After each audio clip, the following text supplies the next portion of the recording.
안녕하세요. 반갑습니다. 사무자동화 산업기사 필기 드디어 첫 시험이 끝났습니다. 여러분들 시험 다 잘 보셨나요? 여러분들 후기 정리해가지고 분석해보니까 한 90% 정도는 교재에서 그대로 출제가 됐더라고요.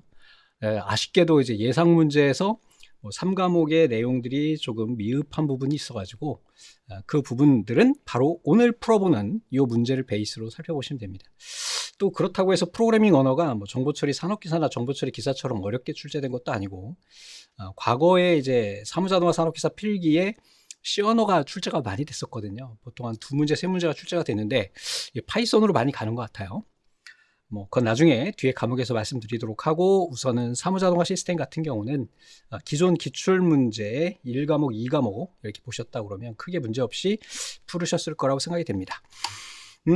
자, 그럼 한 문제씩 풀어보도록 하겠습니다. 우선 첫 번째 유닉스 문제네요. 이거는 30년 전부터 출제되던 그런 내용입니다. 유닉스 명령어 중에 현재 작업 중인 디렉토리 경로를 보여주는 명령은 그랬어요. 우선은 cd는 뭐냐면 change 디렉토리예요. change 디렉토리. 그리고 두 번째는 얘는 리스트의 약자입니다. 이렇게 되는 아이예요. 리스트. 뭔지 알겠지? 얘는 pwd는 print work 디렉토리라고 이야기를 하고요. 얘는 make 디렉토리예요. 밑에 이제 설명이 있으니까 봐주시면 될 것 같고, 그래서 여기서 경로를 보여준다 그랬으니까 여러분들 폴더에 들어가 보면 위에 이제 주소 표시줄에 각각의 현재 폴더 위치가 나오죠. 이걸 이제 유닉스에서 볼 때는 뭘로 보냐면 바로 pw로 봅니다. pw로. 이게 뭐냐면 프린트 워킹 디렉토리, 이름 그대로 지금 작업 중인 디렉토리를 화면에 표시해 이겁니다. 얘는 체인지 디렉토리니까 디렉토리가 폴더예요. 그러니까 디렉토리라고 하는 개념이 윈도우즈로 넘어오면서 폴더라는 개념으로 이름이 바뀐 것 뿐입니다. 그래서 유닉스나 리눅스 또는 과거 도스 시절에는 다 얘네를 디렉토리라고 이야기를 했어요. 자, cd, 얘는 change 디렉토리고요. 얘는 리스트, 목록을 보여줍니다. 파일 목록, 폴더 목록 보여주고요. 얘는 폴더를 만들 때 우리가 사용을 합니다. 그래서 답은 3번이고, 이거는 과거 기출문제에 종종 출제되던 그런 아이다, 이렇게 보시면 되겠습니다. 두 번째, 인터럽트 운영체제에 관련된 내용이네요. 이것도 뭐랄까, 사무자동화에는 문맥 교환이 자주 출제가 되진 않았는데, 워낙 슬래싱이나 교착 상태 페이징 같은 경우는 개정 전에도 꽤 많이 출제됐던 아이들이에요. 그래서 인터럽트가 뭐죠? 우리가 컴퓨터 작업하다가 갑자기 뭔가 중단되는 상황들, 대표적인 게 정전, 이게 이제 외부 인터럽트에 해당하고, 내부 인터럽트라고 해서 내부적으로 슈퍼바이저가 콜을 한다거나 또는 오류로 인해서 윈도우즈가 블루 스크린이 난다든지 이런 상황들을 우리가 인터럽트라고 이야기를 한다. 그때 현재 작업을 기억했다가 다른 곳으로 옮기는 것을 무엇이라고 하는가 그랬어요. 우선 슬래싱은 여러분들이 스래시가 뭐예요? 쓰레기죠, 쓰레기. 쓰레기통이라고 보통 이제 스래시 이렇게 써 있잖아요. 그지? 교착 상태는 뭔가요? 이거는 우리가 몇 가지의 상황들이 있었죠. 교착 상태는 어떤 프로세스가 일을 하다가 어떤 다양한 상황들 때문에 멈춰지는 상황을 이야기해요. 보통 우리가 블루 스크린을 교착 상태라고 보통 이야기를 합니다. 페이직은 이거 이제 가상 기록 장치에서, 가상 메모리에서 이야기하는 내용이기 때문에 전혀 여기선 관련이 없고요. 두 가지 다 관련이 없습니다. 스래싱도 마찬가지고요. 문맥 교환이 여기에 해당합니다. 그래서 이 우리가 인터럽트라고 하는 거는 만약에 A라고 하는 프로세스가 진행 중에 갑자기 B라고 하는 어떤 프로세스가 야, 내가 먼저 좀 해야 되겠어 라고 하는 요청이 있으면 B가 올라와서 작업을 해요. 그럼 A 작업하던 게 만약에 100% 중에 50%만 작업을 했어요. 그럼 나머지 50% 어떻게 할 거야? 그냥 그만두어요? 아니죠. 잠깐 다른 곳에 놓습니다. 스택 버퍼라고 하는 요 위치에다가 이렇게 저장을 해놔요. 그래서 이렇게 여기다 넣어놓고 그 다음에 이제 B가 다 끝나면 다음에 어떻게 해야 돼요? A 남은 50%를 다시 와서 처리를 해야 되겠죠. 이렇게 내가 지금 실행 중이던 프로세스를 잠깐 다른 곳에 넣었다가 나중에 다시 실행할 수 있도록 만들어주는 것을 우리가 컨텍스트 스위칭이라고 이야기합니다. 이거는 정보 처리에서 아주 자주 출제되는 내용이고, 사무자동화에서는 그렇게 많이 나오지는 않지만 우리가 이제 보통 인터럽트나 또는 교착 상태 배우면서 우리가 살펴보게 되겠죠. 페이징 기법은 뭔가요? 우리가 이제 가상 메모리에서 우리가 사용되는 아이죠. 그래서 시험 문제 다 자주 출제되는 아이들인데 그 중에 이제 페이징이 그 중에 제일 많이 출제가 됩니다. 그래서 가상 메모리에 내가 데이터를 저장하는 방식에 따라서 페이징 기법과 세그멘테이션 기법이 있다고 얘기했죠. 다 알고 계셔야 됩니다. 교재 보시고 정리해 주시면 되겠고요. 자, 이거는 너무 쉬운 문제고 이거는 그냥 맞을 수 있는 내용이고 이거 사무자동화 과거 기출문제입니다. 그래서 다음 중 응용 프로그램이 아닌 것은 그랬어요. 윈도우즈 이거 뭐예요? 네, 바로 OS 운영체제입니다.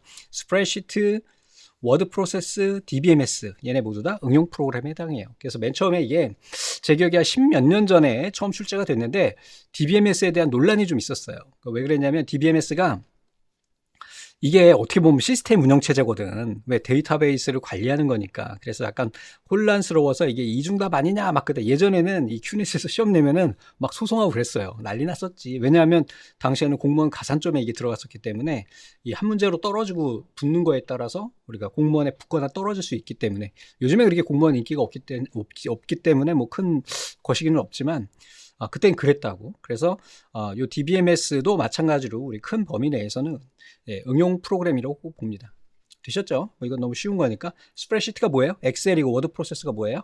네, 워드가 되겠죠.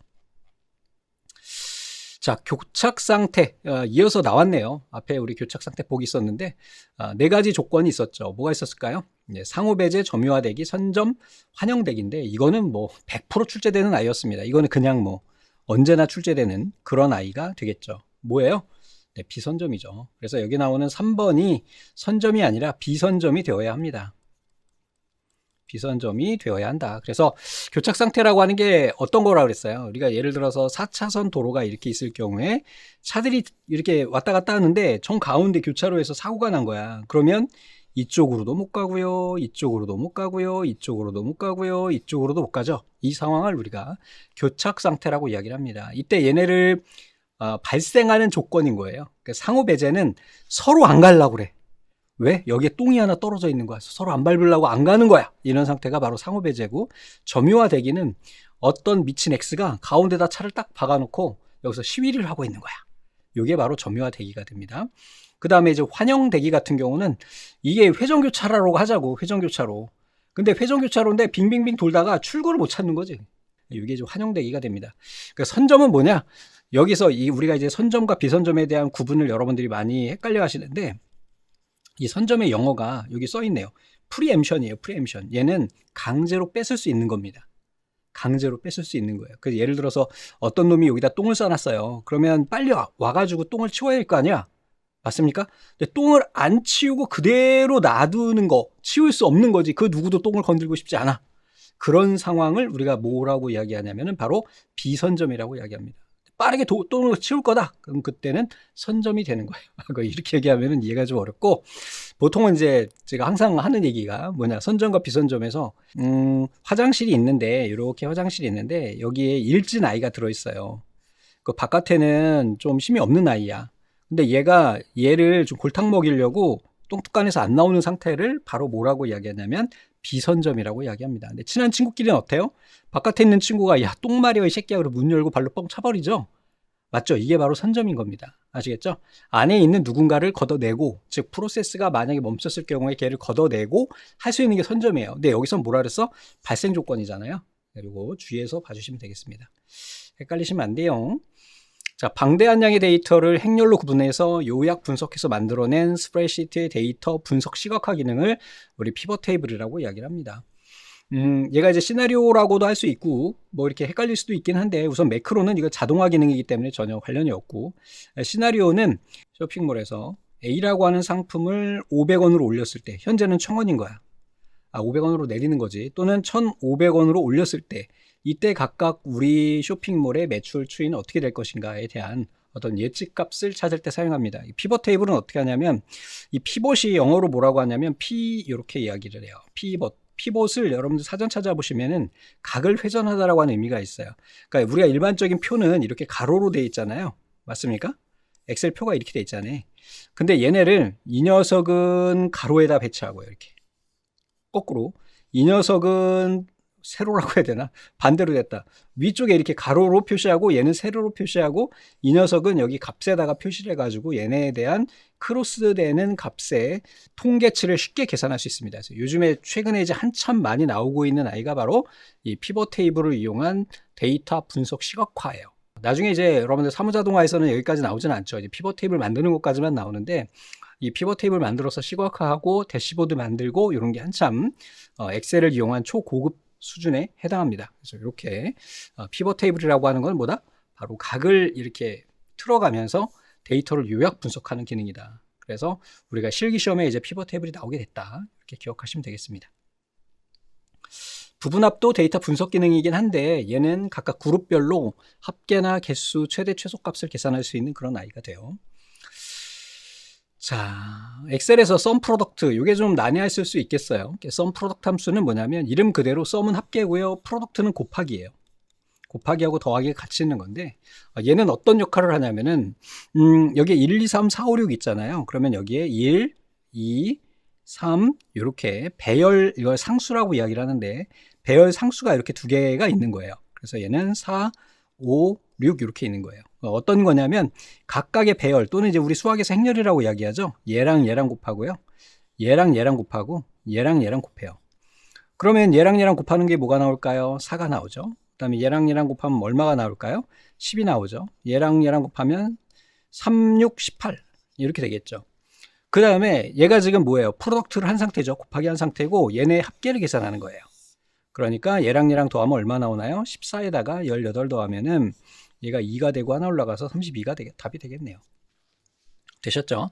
그래서 썸 프로덕트 함수는 각각의 배열 요소를 첫 번째는 첫 번째 것끼리 곱하고 두 번째는 두 번째, 세 번째는 세 번째로 곱해서 얘네를 나중에 합계내는 것을 의미합니다.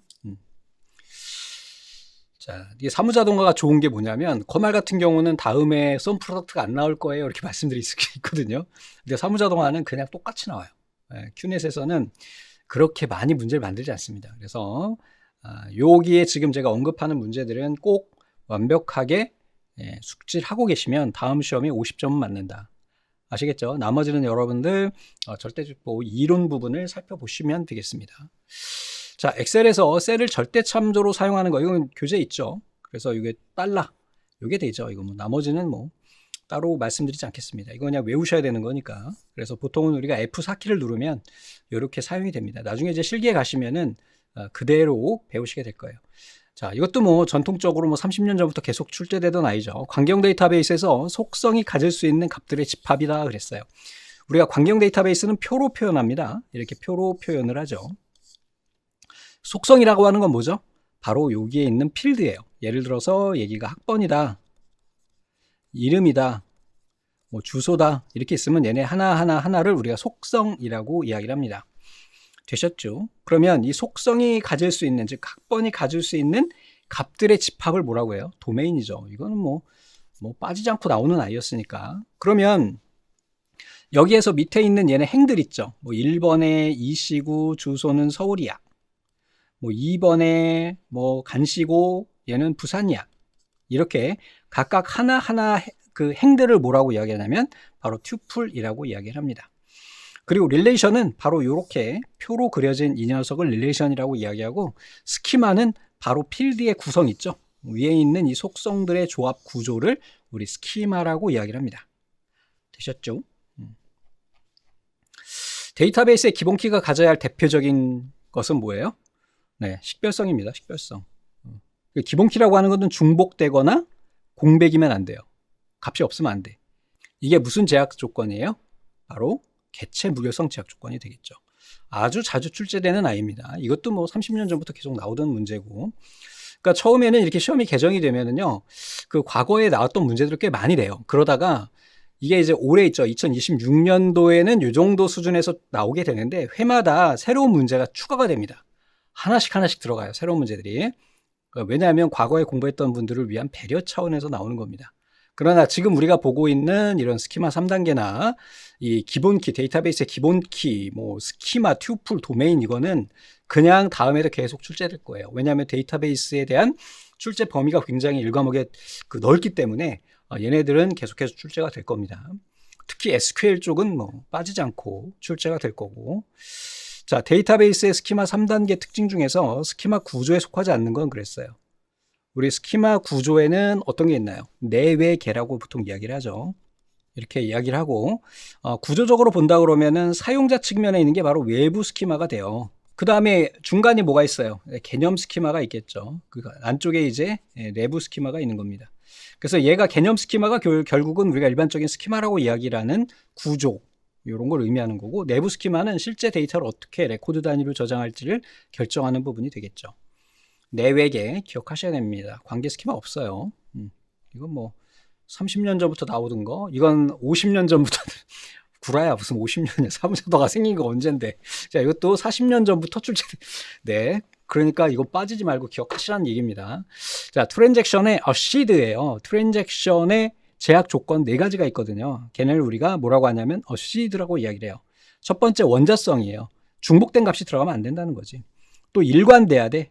그리고 고립돼야 돼. 영속돼야 돼. 이렇게 돼 있네요. 근데 이게 이 문제가 있잖아요. 이게 사무자동화 기출 문제인데, 성공적으로 완료된 트랜잭션의 결과를 시스템이 고장나더라도 영구히 반영돼야 된대요. 그 원자성일까요? 일관성일까요? 영속성일까요? 아니면 일관성일까요? 고립성일까요? 네? 이 트랜잭션이 우선 뭔지 아시죠? 우리가 일반적으로 내가 갑자기 현금이 필요해. 요즘엔 그런 경우는 없지만 저 같은 경우도 갑자기 현금이 필요한 경우가 있어요. 그러면 어떻게 해요? ATM기에 가가지고 돈을 찾죠. 뭐 편의점이든 은행이든 가요. 그러면 거기서 내가 문을 열고 들어가서 현금 카드를 ATM기에 넣는 순간부터 돈을 찾아서 나오는 순간까지를 하나의 트랜잭션으로 보는 거예요. 되셨죠? 이것의 하나는 원자성이 있어야 돼요. 하나의 단위로 이루어져야 돼. 즉 중간에 하나의 오류만 있어도 얘는 이루어지지 않아야 돼요. 무슨 얘기인지 아시죠? 내가 들어가서 비밀번호가 틀렸어. 그랬는데 돈이 나와. 말이 되나요? 안 되죠. 이게 바로 원자성이에요. 일관성은요, 내가 만약에 통장에 1억 있었는데 내가 현금이 갑자기 뭐 5천만 원이 필요해가지고 찾았어. 불가능한 얘기지만 그럼 어떻게 돼요? 내가 지금 현금으로 5천만 원과 내 계좌에 5천만 원 합이 1억이 돼야 된다는 얘기예요. 내가 트랜잭션이 일어나기 전과 일어나기 후에 그 상황의 커런시가 동등해야 된다, 같아야 된다는 겁니다. 그 다음에 고립성. 얘는 단독으로 이루어져야 돼. 내가 ATM기에 카드를 넣는 순간부터 돈을 찾는 순간까지가 하나의 단위로 일어나는 거예요. 영속성은 이것이 계속 유지가 돼야 돼. 그 예를 들면 1억 통장에서 내가 5천을 뺐는데 다음날 가보니까 다시 1억이 채워져 있어. 얼마나 행복해? 그러면 좋겠지만 그러면 안 된다는 거죠.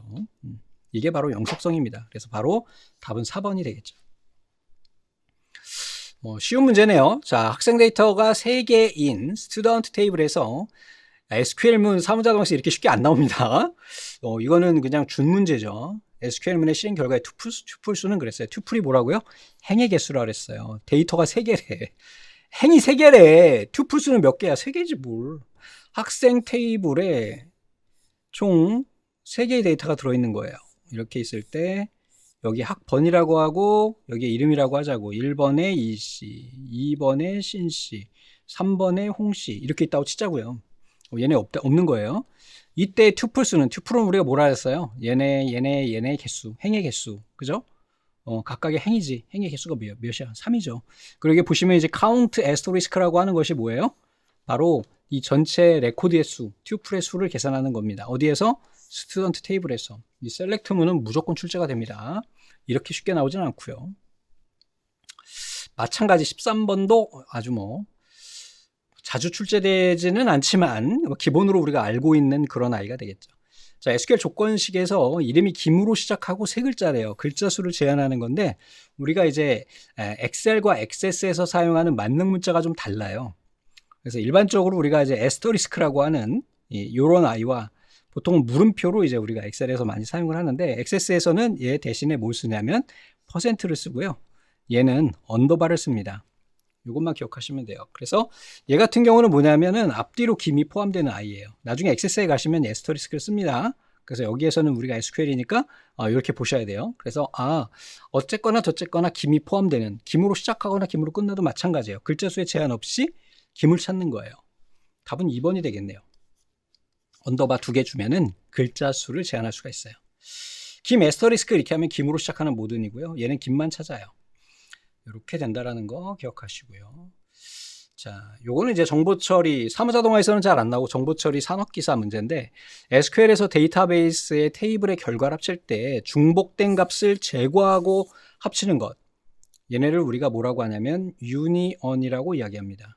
합집합이죠, 합집합. 요렇게. 뭔지 아시죠? 이거 우리 배웠잖아요. 옛날 산수 시간에. 요건 교집합. 이렇게 되는 거죠. 우리 뭐 포함한다 뭐 이런 거 다 배우고 기억 안 나나? 이 집합기호 요거를 이야기하는 겁니다. 여기에서 유니온과 유니온 올이 헷갈리실 수가 있는데, 자, 유니온 같은 경우는 2개 이상의 쿼리 결과에서 자동으로 중복된 행위 있을 경우엔 제거를 해요. 근데 유니온 올은 중복된 데이터도 같이 포함해요. 그래서 올이에요. 되셨죠? 2개 기억하시고요. 인터세크는 교집합이에요. 얘는 교집합. except는 얘는 마이너스입니다. 빼기. 2개의 집합에서 중복된 부분을 뺀 차집합을 우리가 가져올 수가 있게 된다. 이것 또한 한 100년 동안 출제됐던 아입니다. DDL 명령어 중 데이터 테이블 구조는 그대로 두고 내부 데이터만 모두 삭제하는 명령어는 그랬어요. 우리 DDL이 뭐예요? DDL이 데이터베이스 디피니션 랭귀지죠. 우리가 이거 꼭 구분하라고 말씀드렸습니다. 자, DDL은 그 다음에 DML, 그 다음에 DCL 이렇게 있을 거란 말이지. 이때 DDL 같은 경우는 뭐야? 여기에서 얘네는 단위가 뭘 단위로 하냐면 테이블 단위의 작업이에요. DML은요, 얘는 레코드 단위, 튜플 단위로 작업을 해요. 얘는 DB 단위의 어떤 처리를 하게 돼요. 그래서 DDL 같은 경우는 테이블을 만들고 삭제하고 그런 역할을 하고요. 얘는 레코드를 지우고 삽입하고 갱신하고, 그 다음에 얘는요, 데이터베이스의 접근이나 트랜잭션 권한을 관리할 때 사용을 합니다. 그래서 관리하는 단위 자체가 달라요. 그래서 이거 예전 강의에서는 제가 말씀드린 적이 있는데 이게 많이 헷갈리거든요. 뭐냐면 바로 drop 또는 delete 이 2개의 차이에 대해서 몇 번 말씀드린 적이 있어요. 이 drop 같은 경우는 DDL입니다. 우선 delete는 DML이고요. 얘 DDL입니다. 얘도 DDL이에요. 그래서 이 DML에서의 delete는 레코드만 지울 수 있어요. 맞죠? 근데 얘는 뭐라 그랬어요? DDL이라 그랬죠? 우선 얘는 답이 될 수가 없어요. 그럼 drop이냐 아니면 truncate냐, 이 둘 중에 하나가 됩니다. 우선 drop이라고 하는 거는 테이블을 없애버리는 거예요. 날려버리는 겁니다. truncation은요, trunk, 빈 이런 의미잖아요. 얘예요, 답이. truncation. 되셨죠? 이 문제는 이거 딱 꼭 집어가지고 이 문제는 처음 출제가 됐는데 이 truncation에 대한 내용도 같이 기억하고 계시면 좋겠습니다. SQL의 DCL, 이번에는 제어예요. 제어에서 사용 권한을 주거나 해제할 수가 있는데, 권한을 부여하는 것, 상장을 수여하다라고 하는 그랜트와 그 다음에 권한을 해제하다, 해고하다 그런 개념도 있어요. 리보크가 있습니다. 얘네 2개는 트랜잭션에 관련된 아이고, 얘네는 접근 제어에 관련된 명령어예요. 얘는 트랜잭션 관리고요. 그래서 그랜트는 부여, 리보크는 해제 이렇게 됩니다. 답은 2번이 되겠죠. 커밋과 롤백은 우리가 트랜잭션이 모두 제대로 이루어졌을 경우에 커밋해서 승인해서 그냥 쓰게 해버리는 거고, 롤백은 다시 되돌리는 겁니다. 중간에 오류가 있어서 되돌리는 상태가 되는 거죠. 자, 디스플레이 해상도를 나타내는 DPI는 다트/퍼 인치예요. 이것도 뭐 30년 전부터 나오던 아이가 되겠죠. 다트/퍼 인치. 상식이기도 하고. 그 다음에 하드웨어와 운영체제를 연결해주는 소프트웨어는 그랬어요. 하드웨어랑 운영체제를 연결해준대요. 하드웨어랑 운영체제. 우선 펌웨어는 어디에 쓰일까요? 이 펌웨어가 일종의 운영체제입니다. 네? 그래서 여러분들 알고 계시는 스마트폰의 안드로이드나 iOS 얘네를 기계 입장에서는 펌웨어라고 해요. 펌이 뭐예요? 고정되어 있는 웨어예요. 배터리가 완전히 나가도 안에 있는 내용이 지워지지 않아요. 여러분들이 사용하고 계시는 냉장고, TV 이런 데도 다 펌웨어가 들어있습니다. 예전에는 칩으로 그냥 박아버렸는데 요즘에 못 쓴다 그랬어요. 플래시 메모리 써가지고 업데이트할 수 있다고 그랬죠? 네, 바로 그게 펌웨어입니다. 얘는 운영체제에 해당한다고 봐야 돼요. 왜? 기계를 우리가 운영하는 운영체제니까. 컴파일러하고 어셈블러는 얘네는 언어 번역 프로그램이에요. 자, 하드웨어와 운영체제를 연결해 주는 거는 장치 드라이버입니다. 뭐 비디오 카드 드라이버, 마우스 드라이버 이런 것들이 되겠죠. 여기에 포함이 되겠습니다. 쟤는 이제 컴말 문제입니다. 컴퓨터 전환이 갑자기, 이것 또한 30년 전에 나오던 그런 아이네요. 갑자기 꺼졌을 때 대비해서 일정 시간 동안 전원을 공급해서 기기를 보호하기 위한 것은 Uninterruptible Power Supply입니다. AVR은 Automatic Voltage Regulator예요. 전압을 일정하게 유지시켜주는 거예요. 서지 프로텍터는 스파크 있죠? 우리가 플러그에 코드를 꽂을 때 뺄 때 스파크가 튀는데 그런 것을 보호해주는 아이고, 멀티탭은 뭐 설명 안 드려도 아실 것 같고요. 요건 이제 정보 처리 기사 문제인데, 전체 백업 이후 변경된 모든 데이터를 저장하는 방식으로 복구는 빠르지만 백업 시간이 오래 걸리는 것은 그랬어요. 여기 보시면은 둘 중에 하나입니다. 증분 백업과 차등 백업. 전체 백업은 다 하는 거고 분산 백업은 나눠서 하는 건데 1번, 2번에 대한 내용입니다. 밑에 해설이 있으니까 한번 보면, 차등이라고 하는 거 한자로 쓰니까 어렵죠. 디퍼런셜 백업이에요. 가장 마지막에 수행한 전체 백업 이후에 변경되거나 새로 추가된 모든 데이터를 누적해서 저장한대요. 증분 백업은 얘는 인크리먼털이에요. 이전 백업 이후에 변경된 부분만 저장함으로 백업이 빠르지만 복원 시 여러 단계 백업본이 순차적으로 저장되므로 복구 시간이 오래 걸릴 수가 있다 그랬어요. 차등이라고 하는 건 다른 것만, 증분은 변경된 부분만 이렇게 되는 거죠. 답은 뭐가 되나요? 네, 차등 백업이 되겠네요. 그래서 여기까지 해가지고 우리가 1과목 출제됐던 아이들입니다. 얘네는요, 이제 적어도 3년간은 이 문제에서 10문제씩 회당 나올 거예요. 그러니까 완벽하게 숙지하고 계시고 시험을 대비하시면 도움이 되실 것 같습니다. 긴 시간 고생 많으셨습니다. 감사합니다.